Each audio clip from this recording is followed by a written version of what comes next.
नेकी कर दर्या में डाळ हे म्हणणं फार सोपं आहे, पण प्रपंच आणि परमार्थ करत असताना कर्तव्य आणि कर्म ह्यांची सांगड घालत पुढे जात असताना कुठेतरी अपेक्षा या येतातच.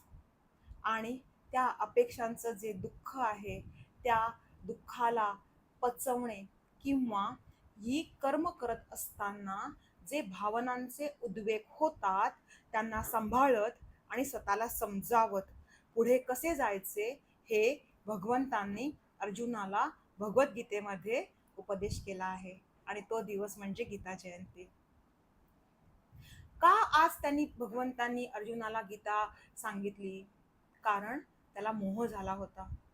माझ्या समोर हे सगळे माझे काका मामा चुलते आहेत, त्यांना मी कसं मारू? तो का झाला? अज्ञानामुळे झाला. त्यावर भगवंतांनी त्यांना फार छान उत्तर दिले आहे.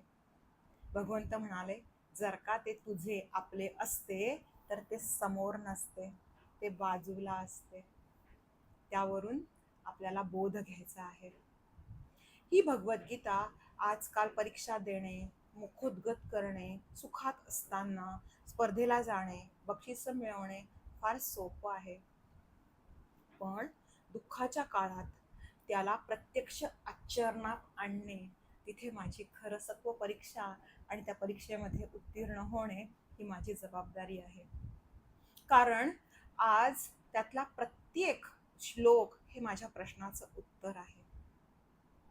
ज्या वेळेला मला काही कारणास्तव संस्कृत येत नाहीये, म्हणता येत नाहीये, समजत नाहीये, वेळ नाहीये, तर मला अख्खी जर का भगवद्गीता म्हणायला शक्य नसेल तर 18व्या अध्यायामधील 78वा शेवटचा जो श्लोक आहे तो प्रत्येकाने पठण केल्यास पूर्ण भगवद्गीता म्हटल्याचं पुण्य पदरात पडणार आहे.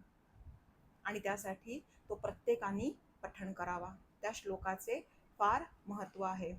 यत्र योगेश्वरो कृष्ण यत्र पार्थ धनुर्धर तत्र श्री विजयो भूती ध्रुवा नीतिर्मतिर्मम. हा एक श्लोक आपण म्हटल्यास नक्कीच समृद्ध होण्याचा मार्ग 4 ओळींमध्ये सामावलेला आहे. ज्या वेळेला आपण व्यवहारामध्ये वागत असताना हा माझा मित्र, हा सखा, हा माझा गुरु, हा माझा सौख्य असं आपण म्हणत पुढे जातो.